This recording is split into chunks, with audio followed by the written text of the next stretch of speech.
2 నెలల పాపరా? మీరసలు మనుషులేనా? కుమ్మెర మల్లన్న జాతరలో దర్శనానికొస్తే అక్కడ పనిచేస్తున్న సిబ్బంది తక్కువ కులమని చెప్పి రానివ్వకపోగా వాళ్ళ మీద దాడి చేశారు. ఈ దాడిలో ఒక చిన్న పాపని ఆ సర్పంచ్ గాడు తన్నాడు. ఆ పాప హాస్పిటల్‌లో చికిత్స పొందుతూ చనిపోయింది. మనిషి అనేవాడు చేస్తాడురా ఇలాంటి పనులు? ఎన్ని సార్లు చెప్పినా కులం, కులం, కులం అని చస్తారేంట్రా? ఇంత జరిగాక అతని మీద కంప్లెయింట్ కూడా తీసుకోవట్లేదంట.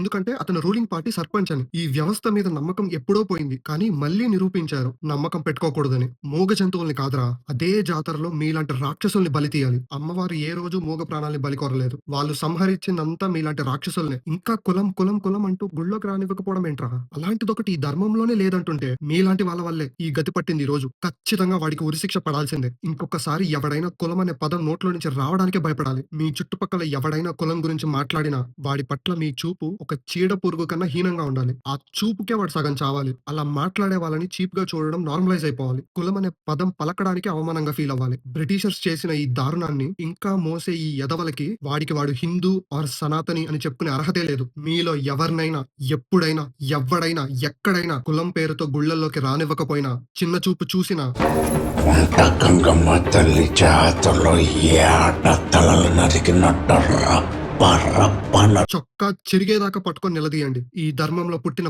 ప్రతి ఒక్కడికి గుళ్ళల్లోకి వెళ్ళే హక్కుంది. జై హింద్, జై భారత్, జై శ్రీరామ్.